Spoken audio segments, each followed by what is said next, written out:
The galaxy had grown comfortable with humanity's presence over 3 centuries of peaceful cooperation. Humans had become the builders, the fixers, the ones who showed up when problems needed solving. They never asked for much in return. They shared their knowledge freely with every species they encountered. They built bridges between worlds that had never spoken to each other before. They designed machines that made life easier for civilizations that had struggled for generations. They taught, they helped, they smiled, and they asked only to be treated fairly. Commander Zekthor stood on the observation deck of his massive warship and stared at empty space where the human colony of New Portland should have been glowing with city lights. His 4 eyes blinked in confusion as he tried to understand what he was seeing. The planet was still there, spinning in its orbit like always. The atmosphere looked normal. The oceans reflected the light from the system's yellow star. But the cities were dark. The orbital stations that should have been buzzing with activity floated silent and lifeless. The communication channels that always carried human voices now transmitted nothing but static.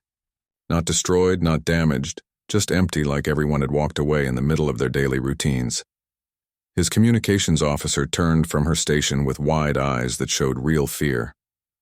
She spoke carefully, as if saying the words too quickly might make them more real. She told him they were receiving similar reports from every human settlement in this sector of space. 17 colonies, 43 orbital stations, hundreds of mining outposts and research facilities, all abandoned within the last standard week, all left behind with lights still on and doors still open, food still on tables and computers still running their programs, but not a single human remained anywhere. Across the vast stretches of the galaxy, the same scene repeated itself on world after world. On the massive trading hub called Nexus Prime, where 100 species bought and sold goods from across known space, the human quarter stood completely silent. Shop doors hung open, merchandise sat on shelves, money remained in cash registers, but the humans who had run these businesses for decades were simply gone. On the harsh frontier world of Kelvar, where humans mined rare crystals from deep underground, the mining equipment still rumbled and drilled into the rock. Half-eaten meals sat on break-room tables. Work schedules hung on walls showing shifts for the next month. The miners had vanished sometime between the night shift and the morning shift without telling anyone. They were leaving, in the grand chambers of the Galactic Assembly, where representatives from 200 civilizations gathered to discuss laws and treaties. Human ambassadors failed to arrive for the morning session. Their offices in the massive governmental complex were locked from the inside. When security finally forced the doors open, they found empty rooms with computers wiped clean of data. Personal belongings were gone. Even the photos that had hung on walls showing human families and friends had been removed. File cabinets stood empty. Desks were bare. It looked like the humans had never been there at all. Ambassador Lyra of the Sophene Empire had worked with humans for 50 years of her long life. She had learned their language and their customs. She had shared meals with them and laughed at their strange jokes. She considered several humans to be genuine friends. Now she sat at her desk and tried to contact every human she had ever known. She sent messages to their personal communication devices. She sent official diplomatic requests. She even sent casual notes asking if they were okay. None of her messages received any response. The communication system showed that her messages were being delivered, but nobody was reading them. It was like screaming into an empty room and hearing only silence echo back. She accessed the human embassy's main database, hoping to find some clue about where they had gone or why they had left. The database had been completely erased. 3 centuries of diplomatic records, cultural exchanges, trade agreements, and friendship treaties had been deleted. Backup systems had been wiped. Even the recovery protocols that should have preserved some data showed nothing but empty files. The humans had been thorough in removing every trace of their presence from official records. Other species began reporting the same experience. The Krell Mining Consortium discovered that every human engineer and technician who had worked at their facilities was gone. The Valthene military found that human advisors who had helped design their ships had disappeared overnight. Medical centers across the galaxy woke up to find human doctors and nurses had left without finishing their shifts. Teachers walked into classrooms where human colleagues should have been and found empty chairs. Research laboratories that had relied on human scientists for breakthrough discoveries were suddenly operating with half their staff missing. Panic began to spread through civilized space like a disease jumping from world to world. If the humans could vanish so completely and so quickly, what did that mean for everyone else? Were they in danger? Had something terrible happened that the humans knew about but hadn't shared? Some species sent ships to search human space looking for answers. Those ships found more abandoned colonies and empty stations, but no living humans anywhere. Then the message arrived. It came from an unknown source somewhere beyond explored space.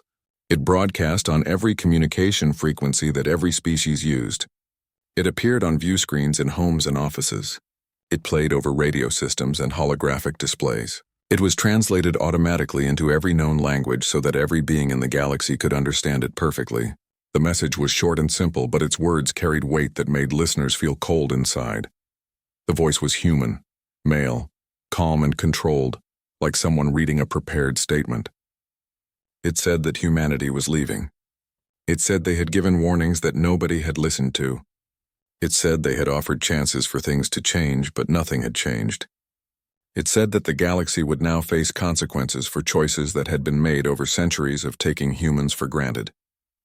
It thanked those few individuals who had treated humans with genuine respect. Then it said goodbye. The transmission ended. No return address. No way to reply.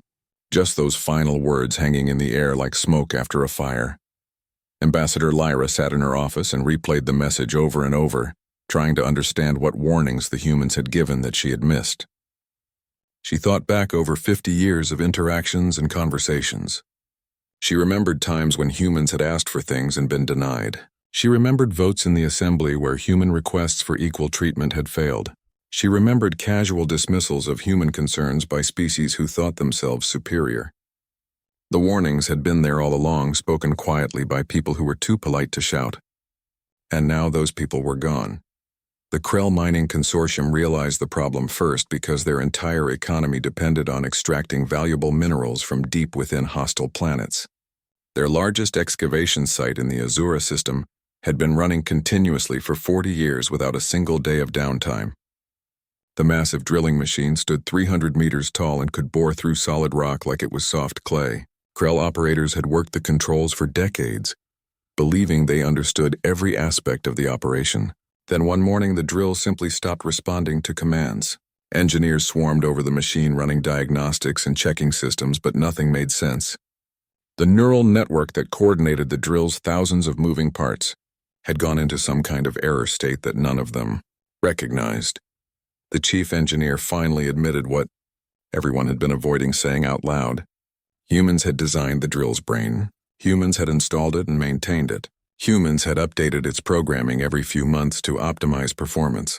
The Krell had operated the controls and pointed the drill where to dig, but they had never actually understood how the machine thought. They had never needed to understand because humans were always available to handle the complex technical problems. Now the drill was broken and nobody knew how to fix it. Within 3 weeks, every major Krell mining operation across 3 sectors had ground to a halt as their equipment failed one by one.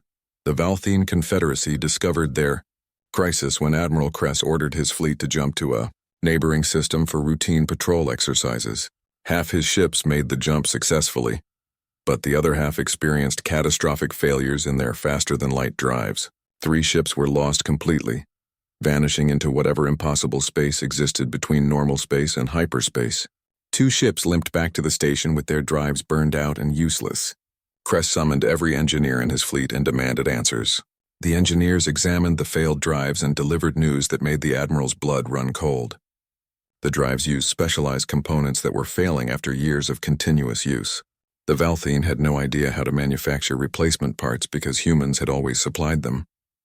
The specifications existed in technical manuals, but the manuals were written in human mathematical notation that Valthene engineers had never learned to read properly. On the cosmopolitan world of Traxxas, where dozens of species lived and worked together in harmony, a medical emergency erupted among the Delphine population. A virus that should have been easily treated suddenly began killing patients at an alarming rate. Dr. Sella had trained for 30 years and was considered one of the finest physicians in the sector. She had the best medical equipment that galactic science could provide, including a genetic sequencing machine that could analyze diseases at the molecular level. The machine should have been able to identify the virus and help her synthesize a cure within hours. But when she tried to use it, The interface displayed error messages she had never seen before. She realized with growing horror that the machine's controls had been simplified by human programmers to make them easy for other species to use. The actual complex functions were buried in deeper code that required human expertise to access. Without that access, the machine was just an expensive piece of furniture. Delphines began dying by the hundreds while Sella watched helplessly.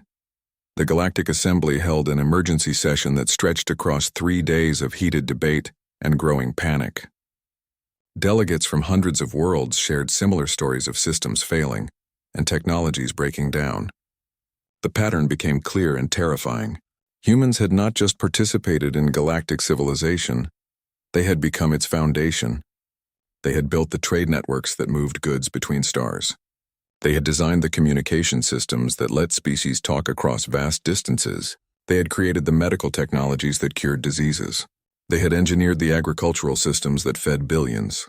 They had done all of this so quietly and efficiently that other species had stopped noticing how much they depended on human knowledge and human work.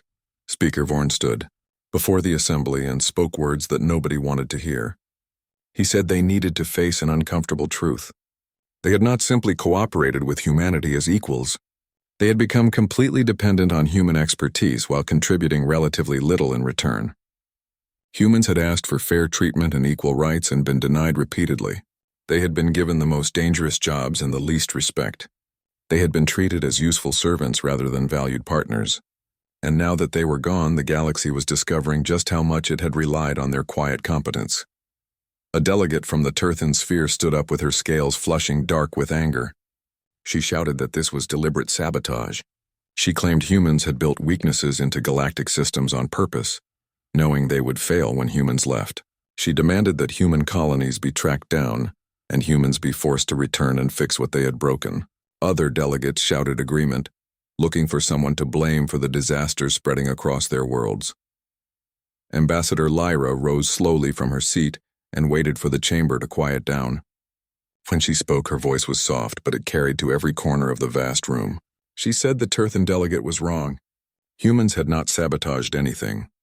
They had built robust systems designed to last for generations. They had written instruction manuals and training programs. They had offered to teach other species how to maintain and repair the technologies they created.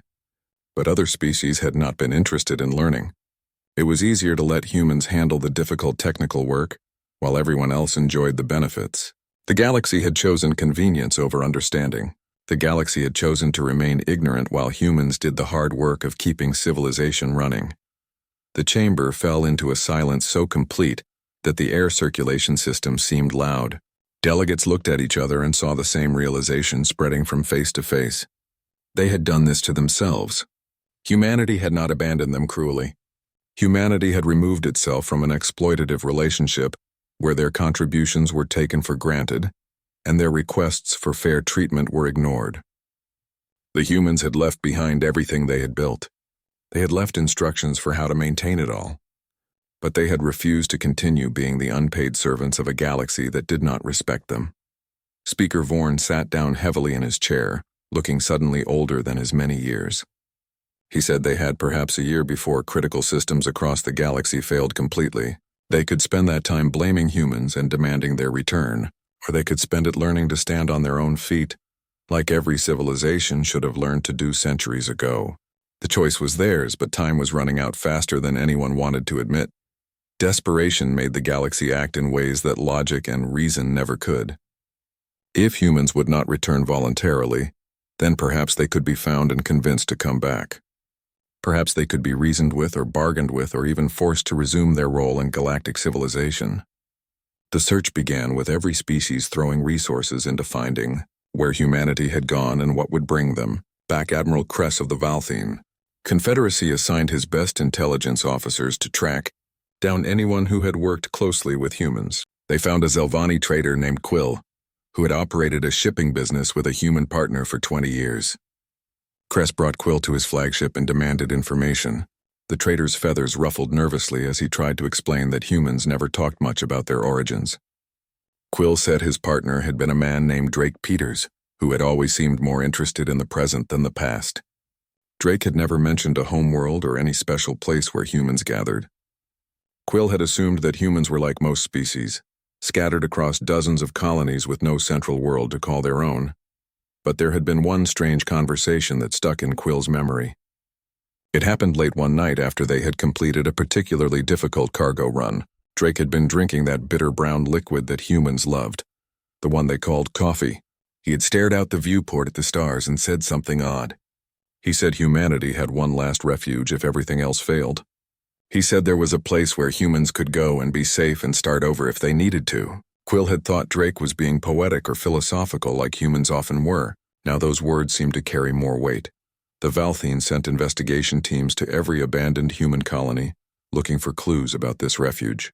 On New Portland, they found massive libraries filled with millions of books covering every subject from poetry to quantum physics. But all the technical manuals were missing. Every book about engineering and computer programming and advanced mathematics had been carefully removed. On the orbital station called Meridian, they discovered schools where human children had learned alongside alien children. The classrooms still had desks and chairs and old assignments pinned to walls. One classroom had been used to teach young humans about their culture and history. On one wall, a child's drawing remained, apparently overlooked when the evacuation happened.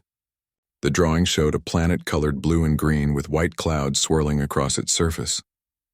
Below the drawing, someone had written in careful childish letters the words, "Home is waiting." The search intensified across the galaxy. Scout ships ventured into unexplored regions of space, following fragmentary data trails and old rumors. The Sophene Empire deployed covert operatives to infiltrate black market networks where illegal information was bought and sold. Surely someone somewhere knew where the humans had gone. The Krell Consortium offered a bounty so large it shocked the business community. They promised an entire planet's worth of platinum to anyone who could provide verifiable information, leading to a human settlement. Treasure hunters and information brokers scrambled to claim the reward, but none of them found anything useful. Months passed with no results. It was as if humanity had been erased from existence, leaving behind only empty buildings and broken systems. Some species began developing elaborate conspiracy theories to explain the disappearance. Perhaps humans had never been real biological beings at all, but rather sophisticated androids sent by some unknown civilization to infiltrate the galaxy. Perhaps they had been advanced scouts for an invasion force that was now preparing to attack. Perhaps they had been testing the other species to see how dependent they could become before pulling away. The theories grew more wild and desperate as the search continued to produce nothing. But those who had actually known humans personally rejected these paranoid fantasies. Ambassador Lyra spent her days reviewing old recordings of conversations with her human colleague Peter Kane. She watched videos of Peter giving speeches in the assembly. She read messages they had exchanged over years of working together. Peter had been real, fully and completely real. He had laughed and gotten frustrated and told jokes and worked late nights trying to solve diplomatic problems. He had cared deeply about building something better in the galaxy. He had believed that different species could work together and create something greater than any of them could achieve alone. That kind of authentic emotion could not be faked by a machine or an actor playing a role. Lyra found one recording that made her stop and watch it 3 times in a row. It was from 5 years before the disappearance during a heated assembly debate about granting humans full voting rights. Several delegates had argued that humans were too young a species to have full representation. Others had claimed that humans were useful as workers, but should not have political power. Peter had stood at the speaker's podium and given a response that was measured and calm, despite the insults he had endured. He said humans did not ask for special treatment or extra privileges. He said they shared their knowledge freely because they believed cooperation made everyone stronger. He said they helped other species because it was the right thing to do. But he said they needed to be seen as equals and not as convenient servants. He said they needed their contributions to be valued and not just used. He said they needed respect. The vote had failed. 16 species abstained, and the motion to grant humans full assembly voting rights was denied for the 3rd time in 50 years. Peter had nodded politely, thanked the assembly for their consideration, and returned to his seat. Lyra remembered watching him walk back and seeing something in his posture that she had not understood at the time. He had looked tired, deeply, tired in a way that had nothing to do with physical exhaustion. He had looked like someone who had tried very hard to accomplish something important and had failed again. Now Lyra understood what she had seen. It had been the moment when Peter stopped believing that things would ever change. She began searching through records of other assembly votes and debates. She found pattern after pattern of humans requesting fair treatment and being denied. Requests for equal citizenship rights, denied. Proposals to share governance of mixed colonies, rejected. Appeals for protection against workplace discrimination, dismissed. The humans had been warning the galaxy for decades that the relationship was unbalanced and unfair. They had used diplomatic language and proper procedures. They had followed all the rules, and they had been ignored every single time. The warnings had been there, but nobody had listened, because it was easier not to listen. By the 6th month after humanity's departure, the true scale of the catastrophe became impossible to deny or minimize. What had seemed like isolated problems in specific industries revealed itself as a systemic collapse, affecting every aspect of galactic civilization. The foundations that humans had quietly built and maintained for 3 centuries were crumbling, and nobody knew how to stop the decay. The Turthan sphere faced famine on a scale they had not experienced in 1,000 years. Their agricultural systems had been optimized by human agronomists who understood genetics and soil chemistry, and crop rotation in ways that seemed almost magical. The automated farming systems continued to plant and harvest, but something had gone wrong with the genetic databases that controlled seed development. Crops began showing mutations that made them toxic to eat. Fields that should have produced nutritious grains instead grew plants that caused sickness and death. Turthan scientists tried to access the genetic modification protocols, but the systems were locked behind security measures they could not bypass. Without human expertise to guide the corrections, the mutations spread from field to field and world to world. 11 planets declared food emergencies as their populations began to starve. On the beautiful world of Luminos, where crystal towers reached toward the sky and architectural designs praised across the galaxy, buildings began to shatter. The structures were made from a special crystalline material that resonated with harmonic frequencies. Human engineers had designed dampening systems that prevented the crystals from vibrating themselves apart. Those dampening systems required constant adjustment and calibration based on complex calculations involving planetary rotation, atmospheric pressure, and gravitational fluctuations. Without humans to maintain them, the dampeners began operating on fixed settings that no longer matched changing conditions. One tower collapsed in the capital city, then another. Within weeks, crystal fragments rained down across Luminos as building after building failed. Millions fled their homes seeking shelter in older structures built from traditional materials that humans had not improved. The transport network linking the core worlds started experiencing failures that killed thousands of travelers. The network used massive jump gates that created stable passages through hyperspace, allowing ships to cross vast distances instantly. Human physicists had developed the calibration algorithms that kept the gates synchronized with each other. The gates needed constant updates to account for the movement of stars and the expansion of space itself. Without those updates, the gates began drifting out of alignment. Ships entering the network sometimes emerged light years away from their intended destinations. Other ships entered the gates and never emerged anywhere at all, lost in the impossible spaces between dimensions. Traffic through the network dropped to almost nothing as species became afraid to use the gates. Civilizations that had been connected for centuries found themselves isolated from each other. Wars broke out as desperation overcame reason and cooperation. The Krell Consortium launched military strikes against Valthene territory, trying to seize stockpiles of human-made components and spare parts. The Valthene fought back with ships that still functioned properly because they had hoarded maintenance supplies. Battles raged across border systems, with both sides losing vessels they could not replace. The Delphine Expanse fractured into a dozen competing factions as regional governors refused to share medical equipment with each other. Planets that had been part of a unified government for 800 years suddenly became enemies fighting over resources that grew scarcer each day. Piracy exploded throughout uncivilized space as criminal organizations raided abandoned human facilities looking for technology they could sell to desperate governments. Commander Zekthor found himself commanding a battle group, defending a Valthine mining colony from Krell raiders. His flagship's weapons had been designed by humans, and they outranged anything the Krell possessed. He destroyed 3 Krell cruisers and drove off the rest of the attack force, but the victory felt hollow and shameful. His ammunition reserves were running low. His repair systems were failing. His crew was exhausted from constant combat.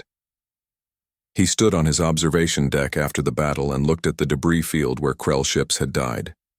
Those ships had contained living beings with families and hopes and dreams, all dead now because both civilizations were fighting over scraps left behind by humans they had failed to appreciate. He called his second officer to the deck and spoke words he never thought he would say. He told her they were acting like primitives fighting over ruins of a civilization they could not understand. He said they were killing each other for pieces of technology that would eventually fail anyway, because nobody knew how to maintain them properly. He said humanity had given the galaxy a gift of knowledge and cooperation, and the galaxy had responded by taking everything while giving nothing back. Now that the gift was gone, everyone was showing their true nature, and it was ugly and violent and shameful. The Galactic Assembly tried desperately to maintain some kind of order, but their authority evaporated like water under a hot sun. Speaker Vorn called emergency sessions, but fewer delegates appeared each time. Species were turning inward and focusing on their own survival rather than collective action. The few delegates who still attended had to wear environmental suits because the assembly building's climate control systems were failing. The magnificent structure had been designed by human environmental engineers who had created perfect conditions for dozens of different species to exist comfortably in shared spaces. Now the temperature fluctuated wildly, and the air composition became dangerous for some species. Delegates who did attend could only stay for short periods before their suits ran out of breathable atmosphere. A terrible pattern emerged that horrified anyone paying attention.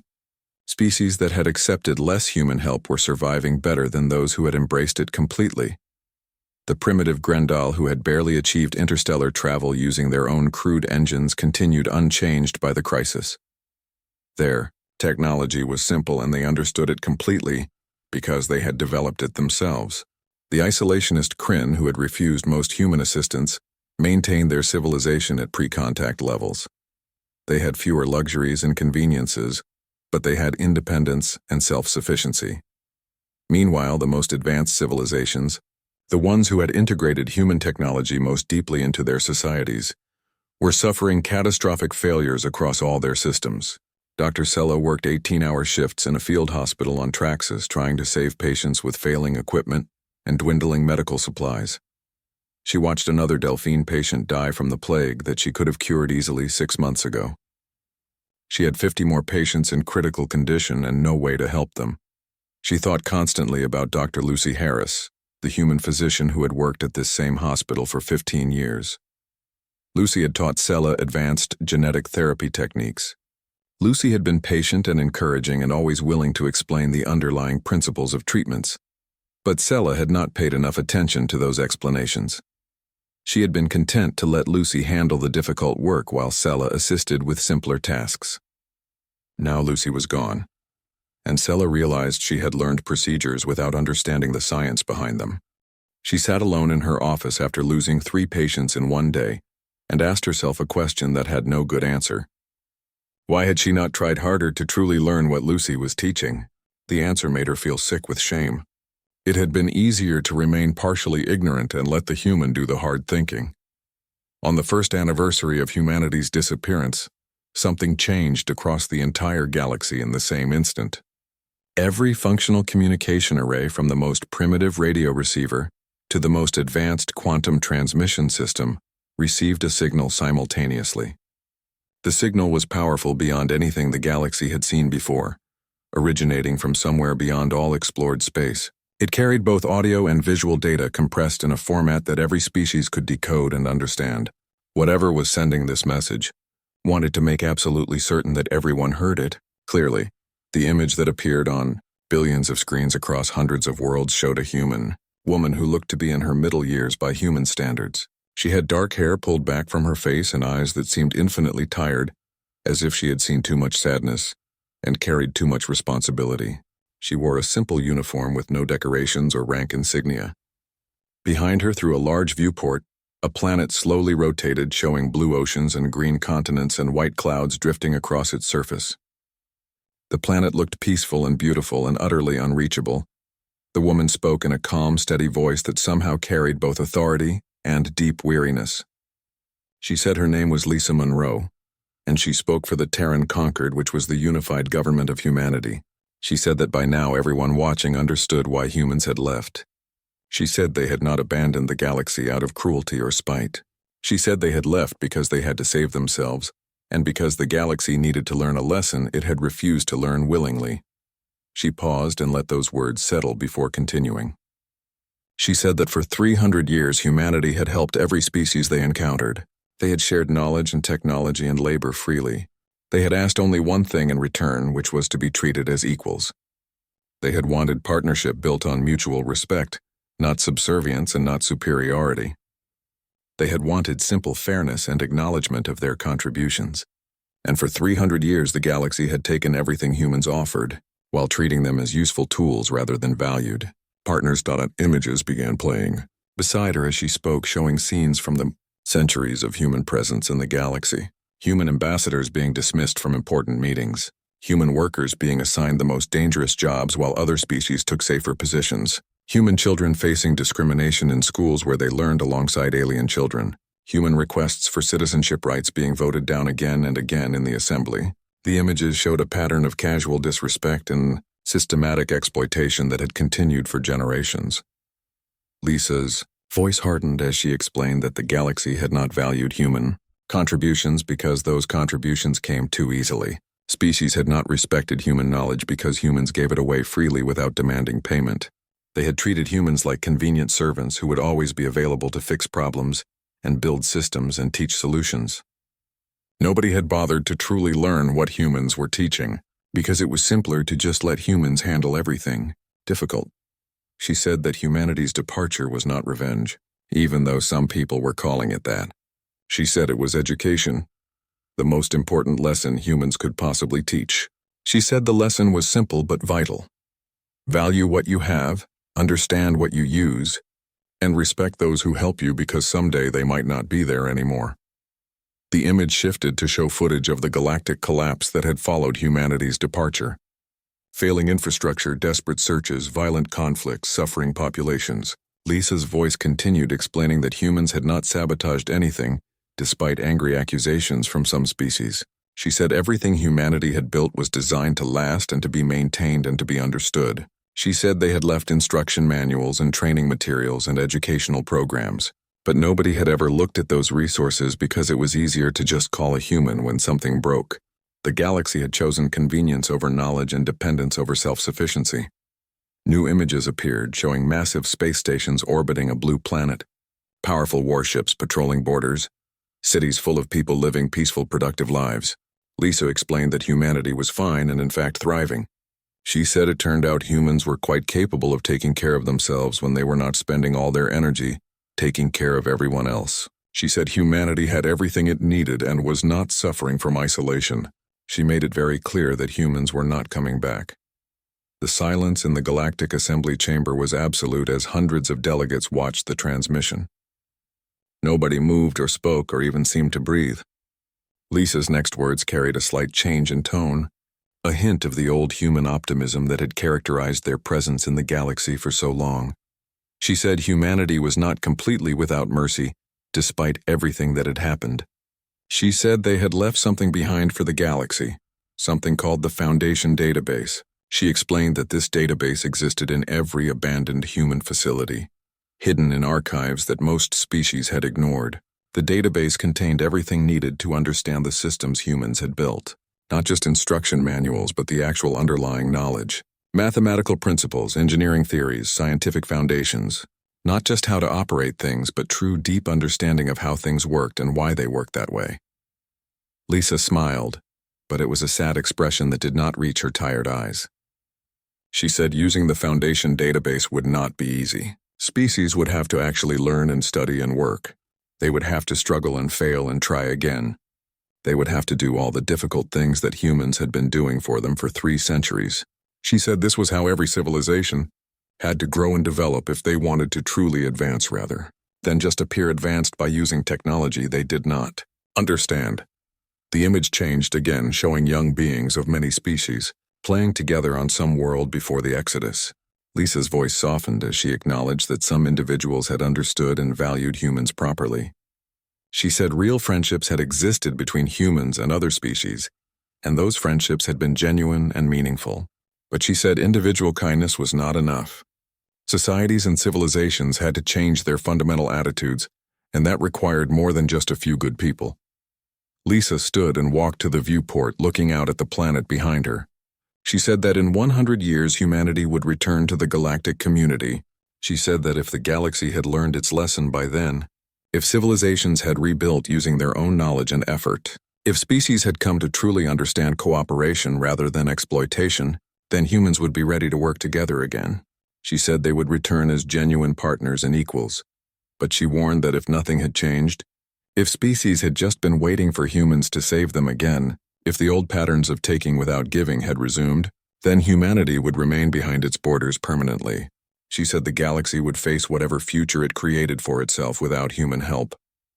Lisa turned back to face the camera directly and delivered her final words. She said this was humanity's farewell given without bitterness or hatred. She said what happened next was entirely up to the galaxy. She said they needed to prove they could stand on their own, and then perhaps someday they could stand together again. The transmission ended and screens across the galaxy went dark. In the assembly chamber, Speaker Vorn slowly stood from his seat. His voice was rough with emotion as he ordered the message archived and distributed to every world and settlement and ship. Then he said they had work to do.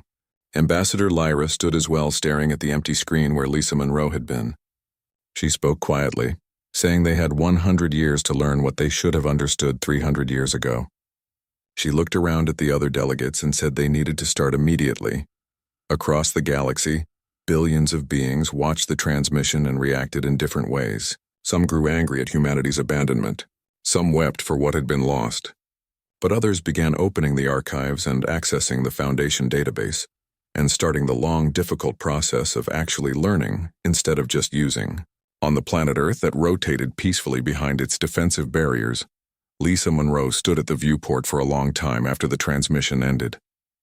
President Jake Coleman approached and asked quietly if she thought the galaxy would succeed.